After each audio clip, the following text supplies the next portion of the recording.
the 3 Eyes podcast with your host, Megan Sweet, applying the 3 Eyes, intellect, insight, and intuition to promote personal and school-wide transformation. Dedicated to educators, on this podcast we discuss how learning to see with our 3 eyes leads to greater self-love and appreciation and unlocks the doors to deeper and more lasting educational improvements for our students. To learn more about us, our events, and to access free content, visit our website at www.your3eyes.com.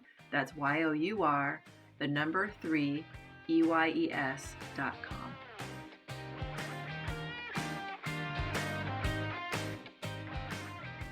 So welcome everybody to the podcast. As you all know, I'm on a mission to bring more love and compassion into the world and into our education settings in particular. On this podcast, we'll be talking about ways that we can learn to see with our 3 eyes, intellect, insight, and intuition, and how to integrate the insights we gain from all 3 lenses to live more balanced, empowered, and fulfilling lives. This is what I call doing the self-work. We'll also be discussing why coming to love and accept oneself is the first step to creating the educational settings that will allow all of our students to thrive. Sometimes we'll be discussing the technical aspects of creating educational change, what I call doing the schoolwork. At other times, we'll be talking with people who are embodying the work in their personal lives, professional lives, or both. Today, we're talking with the founders of Educalme, 2 women who are embodying both the full self-work and schoolwork cycle. Our guests, Kaylee and Josiane, will be talking with us about their organization, Educalme, which brings mindfulness practices to educators. Kaylee and Josiane met in the Faculty of Education at the University of, I should have checked all this first, St. Boniface. Is that said correctly? Yeah, you said it very well. Good job. Okay. 2 years of French. 20 years ago. And they quickly bonded over their shared passion for both physical and mental well-being and decided to start practicing yoga together. Once they started their teaching careers, Kaylee in high school and Josiane in elementary school, they quickly became aware of the need to incorporate wellness practices, both for teachers and for students in the classroom. Kaylee's passion for science and Josiane's love for languages merged 2 unique perspectives on how to incorporate mindfulness within the regular teaching curriculum. They saw the wonderful effects that a daily mindfulness practice had on both teachers and learners in their classrooms and were inspired to share this tool on a larger scale. Educalme was born to equip and empower French and English teachers to practice mindfulness first for themselves and then with their students. Kaylee and Josiane continue to study the many facets of mindfulness practices, deepening their personal growth, which they then authentically infuse into their teaching. At Educalme, you can access free resources, including a podcast and a blog, guided meditations, and lessons to use in your classroom or with your children right now at home. Josiane and Kaylee are also available to provide workshops, presentations, and consulting to tailor a mindfulness program in your unique context. They're also offering an in-person workshop in Winnipeg in April. So welcome, Kaylee and Josiane. Thank you so much for joining me today. Thank you so much for having us. Can you tell us a little bit more about yourselves and what inspires you, what helps you get up in the morning? Yeah, well, so I'm Kaylee, and I have always loved learning. I absolutely loved being a student, and that inspired me to want to become a teacher so that I could share my love for learning. Really quickly in my teaching career, I found out that there's just a lot to balance as a teacher. And so I turned to mindfulness and yoga to help me sort of try to navigate that balance. I love science. I started off as a high school science teacher. And so I was always super interested in the biology and the psychology that goes along with these mindfulness practices, that I was feeling transformations in myself, but then I love to learn like what was actually happening on a biological level. So that's what fires me up, is learning more about that and then just sharing that with my students and with other teachers. So yeah, I'm currently teaching grade 5, and I teach mindfulness in my classroom every day using our program, which is the Educalme classroom program. And I teach in a French immersion setting. Oh, wow. Thank you. And I am Josiane, and my story is quite similar to Kaylee's, I would say, except for the science part where I was an arts major, all about the creating, and actually in the business, I'm usually doing the creative things. Yeah, just any like content creation type thing is more up my alley because I'm more of a language specialist. But I'm also teaching grades 5 and 6 on a part-time basis right now. And same, infusing mindfulness into the day-to-day with my kiddos. Oh, that's great. I taught middle school, so grade 5 and grade 6. Those are my people right there. So I really appreciate that you're working with those babies. So there's a difference between doing mindfulness in your classroom and enjoying it, and then taking the leap to start your own business. So I was just wondering a little bit about what made you guys choose to take on that venture, and what's your experience been so far? Well, it really started off with us doing it in our own classrooms, and then just seeing the transformation we saw in our students. And we both really kind of started this in our classrooms at the same time, and we were best friends. So we were always talking about what we were doing and what we were trying, what was working, what wasn't working. And throughout the course of the year, just seeing so many transformations in our students, and then also in our classroom culture, in just what it felt like to be in our classroom, and what it felt like for us as teachers as well, just that time to slow down. So after seeing those kind of big shifts in our classrooms, and then also having our colleagues coming to us and saying, wow, why is it so calm in your class? Like, wow, I'm seeing so much growth in your students. What are you doing? And we would try to explain to them, like, this is what you have to do. Just start with a 5-minute mindfulness practice every morning in your classroom. But oftentimes, most of our colleagues didn't feel comfortable teaching it themselves. Mm-hmm. So we realized that there was this need for mindfulness practices, guided mindfulness practices that fit properly into a school day, that are created for the classroom, so that it could just become a daily practice in classrooms. And then in addition, we both teach in a French setting. So to find not only mindfulness resources that were good for the classroom, but also something that was in French, that was impossible. So we just decided we'd make it ourselves. Yeah, it was kind of a leap of faith. Hey, we just decided to go for it. We left the classroom for a year to kind of create all of our resources, our online program, and then we actually decided that we wanted to go back to the classroom to have this first-hand experience at implementing our programs, seeing how it goes. So. Oh, that's great. So you're kind of testing it as you go, and then you can refine it. That's brilliant. That's right. That's wonderful. Yeah. So, mindfulness is gaining ground in schools. At least I know in California it is. I don't know if it's really different in Canada. California, we're always a little bit on the leading edge of things like that, perhaps. Yes. But even still, even actually in California, we still have a lot of barriers. A lot of people, I think the main thing that I see is it's seen as a nice thing that's in addition to, like, well, if everything else is going great, fine, then you can do mindfulness as well. Or it's kind of lumped in with stuff like social emotional learning, or it's lumped in with positive behavior interventions and supports, or other things that are kind of in the same milieu but different. And it's all those things are kind of, I often see, at least where I'm in California, they're seen as like extra, and some people still laugh at it, but it's more like it just feels like it's a little bit extra, and it's not something that is a core part of the instructional program. So I'm just wondering if you're seeing the same thing in Canada, and how do you address that when you hear that argument?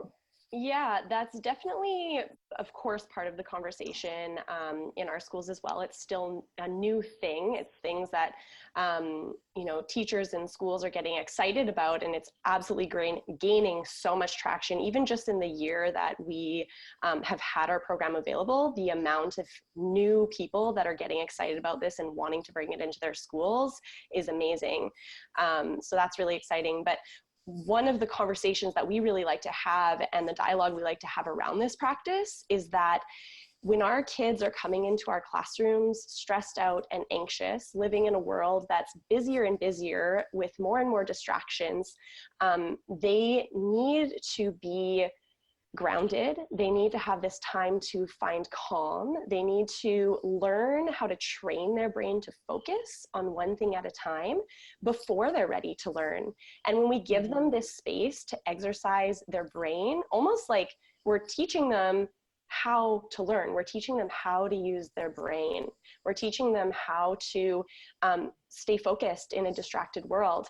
And when we give them that skill of mindfulness, which is simply being aware of the present moment, when we give them that skill, they take that into everything we're doing in the classroom, and it improves literally everything.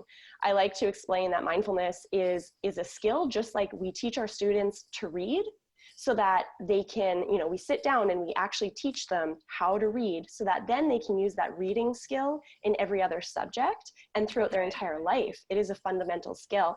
We believe that that's the same is true with mindfulness. When we take the time to teach them mindfulness first, then they take that skill in every other course, in their interactions with their friends, in their interactions with their family, and they take that way of being into the world. And, then they're creating the world that we want to see in the future. Yes. And also, like, one of the things that we noticed is that when we take 5 minutes a day for this daily practice, the kids, like, we're spending less time putting out fires after, and the kids are learning to regulate their own emotions and to respond instead of reacting. Therefore, what we actually see in the long term is that this practice is giving us more time. Yeah. Maybe not initially, but after it's become a habit, after, the 6 weeks to 2 month period, we start to see that we're gaining time. Yeah, it kind of starts to give you, once the kids settle down more and are able to get into the routine of it. So I think often, actually, at least in my experience, one of the barriers is there's a fear of adults to lead something like this practice with kids. I mean, a little bit of it's like a fear of like letting go of control, but also it's so awkward, right? It can feel so awkward in the beginning. And so I'm just wondering how you address that in your program or in your work with teachers to help them develop that comfort. Well, actually, one of the first things that we started creating was mindfulness scripts so that teachers could just read the script. And then we had lots of teachers saying that they don't even feel comfortable doing that. So that was one of the indications that we're like, okay, we need to create audio. We need to create something that's going to allow the teacher to learn with their students. So we teach kind of how to set the practice up in your classroom for success, how to create the routines and the procedures around this practice so that it's a part of your daily routine. And then once you've set that up, then it's about learning along with your students and supporting them rather than teaching it to them, because we even have teachers that are mindfulness teachers themselves or yoga teachers themselves, and they find that it's more effective to play the recording, because then it isn't just the teacher who's talking all day long and always giving instruction, now instructing the kids to sit quietly and notice their breath. And the teachers that are using our program find that the audio is just kind of exactly what they need to get themselves the chance to calm down, and then also to have their students really engage in the practice. Knowing that teachers don't have time to do more, we made sure to create a program that is ready to use. All you have to do is press play. Yeah. I love that you guys created audio too, because it's such a great point that it can feel, especially if it feels awkward or you don't feel comfortable doing it, that actually can start to be the thing that undermines its success. And sometimes it can be hard for adults to push past that point. And so having something that allows the teachers in the room to actually also benefit and participate is a big deal. So in my book and in my work, I talk a lot about how adults need to embody this first, or kind of work on themselves first before getting into doing something like working on their kids, and so that they can kind of know themselves better and have that relationship themselves. And I saw that in your materials as well. And so I'm just wondering, what's your stance on adults having a practice or teachers having a practice, and how do you support them to get started? Yeah, so we talk a lot about mindfulness and how to start that practice for yourself on our podcast, the Balanced Educator podcast. And we really believe in starting small, in starting with making this a really small and easy to digest routine as part of your day. And it's just the practice of noticing. So, start off by, right after you brush your teeth in the morning, look at yourself in the mirror and just take one deep breath. And then do that for a week and notice how you feel. And you'll probably notice like, hey, that deep breath feels good. I'd like to try a little bit more.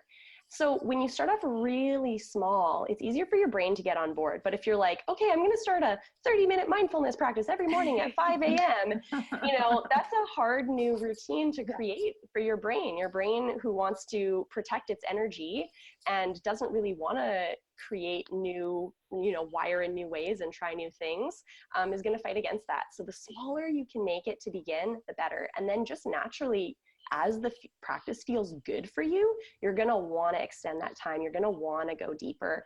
And the better that you feel through this practice, you're going to start noticing how other people, especially your students, begin to interact differently with you. When you're calmer, all of a sudden they're calmer. And you see that this calmer energy that you're bringing into your classroom is affecting your entire classroom, like the energy levels of your classroom. When you can start seeing that mirror action, you're like, okay, it is totally worth me doing my morning practice before going to school, because on the days that I don't practice mindfulness, it's crazy. On the days that I do, it's just a little bit calmer. Things go a little bit more smoothly. And what's absolutely amazing is when you even just take a breath in front of the class, so do the students. Like we can use our breath in the classroom in so many ways to model to our students, right? Yeah, I think that's an interesting thing that we all know that this is what kind of makes me crazy about, I've been on this I'm a little bit on a focus around kindness and energy and what we bring into the classroom with kids. And we all know we have these experiences of having been with kids and had to, wake up on the wrong side of the bed. And then of course we hit traffic, and of course we're late, and then the copy machine's not working, and blah. And so you get into the room with the kids, you're not in a good place. And therefore, lo and behold, the whole place blows apart, and it's a terrible day for everybody. So we know that. I think we all have this, every single teacher has had that experience where you can see so clearly how your energy is affecting the kid. But it's still a little bit of a leap to understand that the converse is also true, that the calmer we can be or the more grounded we can be, that changes things too. I don't know if it's just too simple and therefore it feels like it's got to be more complicated. But and I love that you're talking about starting small too, because that's also so much the thing that gets in our way, is we feel like it has to be something so big and something that there's a right answer or there's a right formula, and therefore we kind of eliminate ourselves from being able to participate in it before we start, because it just feels too hard or too much for us. So I love that, the conscious breath in the morning too. And during the day, it was one of the things before I even got into mindfulness, when I was coaching teachers, I would often say that, just when it's going well, stop and appreciate that for a moment in the middle of the day. Even if it's chaotic, if you have 5 seconds, 1 second of peace, celebrate that moment rather than gliding over that one and focusing on all the things that are going hard. Absolutely. So yeah, I have a little story to share on that tangent. Oh, great. When I started my mindfulness practice this year with my current group of students, this is a very social group with tons of energy. So they are awesome, but sitting still quietly for 5 minutes is really tough was really tough for them. Now they go through the whole 5-minute practice and they're completely silent, and it is amazing. And every once in a while, I'm just like, oh my God, I can't believe how much they have changed throughout this practice. But in the beginning, they would be silent for maybe 10 seconds, if that. And immediately my teacher self wanted to be scold them for not being able to go longer. Come on, you guys should be able to do better than this. Instead, I flipped the script and I went, okay, today you guys were quiet for an entire 10 seconds of our 5-minute practice. Let's see if we can improve it tomorrow. So every day was an appreciation of what they did accomplish rather than a frustration of not being there yet.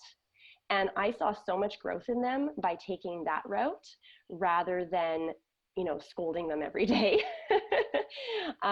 So just, taking those moments to appreciate it and communicate the things that you appreciate with your students is so huge. I love that you said that, because it's often, I feel like educators focus on what's wrong. And in some ways we're trained for that, right? We're trained to fix it. And I actually think that that's one of the things that's getting in our way the most in making gains, because we start the kids off feeling bad or feeling like that are deficit for whatever it is we're teaching them, rather than helping them build on their assets. And we do that to ourselves too. And so this is a powerful kind of flip. I really love that. Yeah. I tried doing that with my own son. So my son is 9, and I've been trying to get him to do mindfulness, and I totally did the thing that you said we shouldn't be doing, which is I was trying to sit him down. I was trying to make him follow my script, trying to do all this stuff. And he was resisting all of it because he was just not impressed by me at all. And finally, I don't know if I guess I suggested finally, I was like, well, just, like, cause the time felt forbidding for him. Like he's like, I can't sit still for 5 minutes. That's not something I want to do. And he couldn't, like, that was for sure. But I was like, well, just take a breath. 5 minutes can also equal, like 30 seconds, 10 times gets you to 5 minutes, right? So you don't have to actually even do the 5 minutes all at once, but what would it look like if you're frustrated in class, just to breathe right then? And for him, that felt really powerful. Like, he's like, oh, I can do that. When I'm frustrated in that moment, I can stop and take 2 breaths. And so he's been doing that approach, which seems to work really well. So it's also just kind of getting flexible with all the kids. But I guess I'm wondering if you have a story of, it could be from your own classrooms or from somebody you've been supporting, of a really profound shift that you saw that you feel like you can attribute to mindfulness, like you could see something significantly change, or that you felt like was a really profound shift that you've been able to witness. So much. Well, I'll start off in my own personal life. I noticed that, and I'm always, noticing this thing grow, is that I have this space between things that happen and my reaction to them, where I now am able to, when frustration starts to build, say I'm teaching in the classroom and, things are getting noisy or they're not listening as I'm trying to give instruction, I can feel that frustration building. Instead of just reacting to that unconsciously, I can recognize my emotions and then decide, okay, what am I going to do with this? And I like that you talk about the intuition in your book, and it gives me that space to just take a breath and let my intuition guide me for the next right step, rather than just, reacting in the moment. Right. So I noticed that has improved my teaching. It's improved my relationships. It's improved my relationship with myself, noticing when I'm being critical of myself, and then just being able to take a little space. Of course, in my students, as a classroom on the whole, I've seen more kindness and compassion between students, more kindness and self-love for students, especially when they're struggling with something difficult. It's really helped with that growth mindset piece. I've noticed students getting frustrated and then using one of our breathing strategies that we teach without me instructing them to do it. I've had parents thank me because now their child is coming home and teaching them breathing strategies when they can recognize that their parent is frustrated or stressed, and so they're bringing mindfulness into their home now and they're becoming the teacher. I could go on and on with all the amazing results I've seen in my students. Oh, that's very cool. Yeah, I feel like I've seen all of those things that you're saying, Haley. But to me, what's always the most fascinating is when I start to see a group of kids that is kind of getting into a tiff, or they're getting frustrated with each other doing group work or something like that. And all of a sudden, one of them chooses to step back and just take a breath.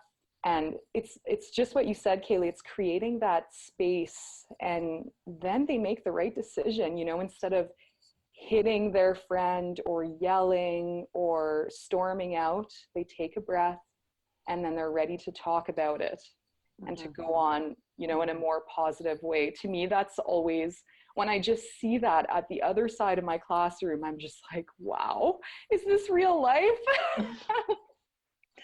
Well, what a powerful gift, to be able to take that throughout your life. As you said in the beginning, I think, Kaylee, you said in the beginning, these are tools that you take everywhere.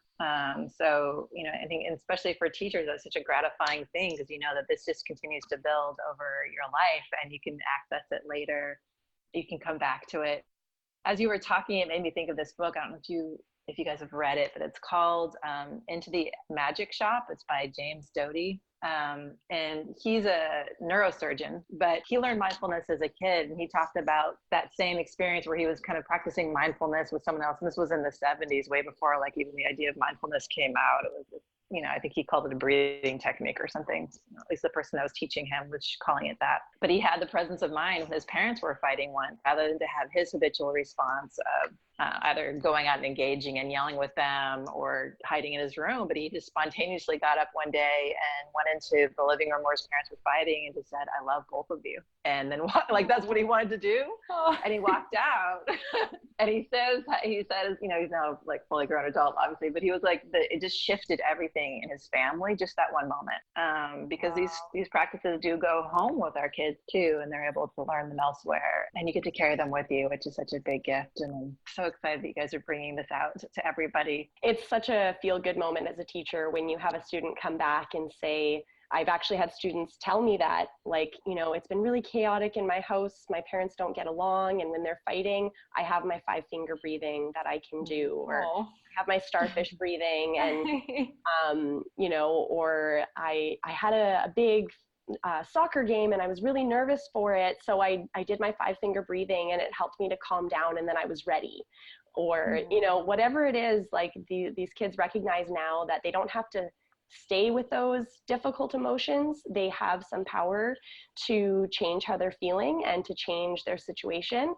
And then it just starts by supporting themselves, breathing in the moment. And then, then they can share that with their friends and their family. And there's this ripple effect that's just so amazing. And every time I hear a story like that, it just reminds me, like, yeah, this is why I'm teaching. It's because I want to support my students to have not just reading skills, that's important, not just math skills, that's important, not just science, but life skills, so that they can live their best life and deal with, the difficult things that come up in life in a way that supports them. And that just makes me so happy.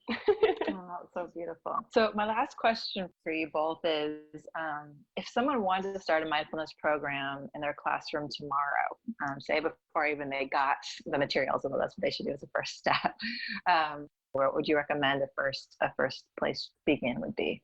I would recommend they try 5-finger breathing with their students. That's one of the strategies that our kiddos love and that tons of classrooms are doing. And it's just, you put one hand in front of you, and then you take the index finger of your other hand and you trace your hand as you breathe really slowly and deeply. So you inhale as you trace your finger up your thumb. Exhale down your thumb. Inhale up your first finger. Exhale down. Inhale up your second finger. Exhale down. Inhale up your ring finger. Exhale down. Inhale up your pinky finger. Exhale down. And just notice how you feel.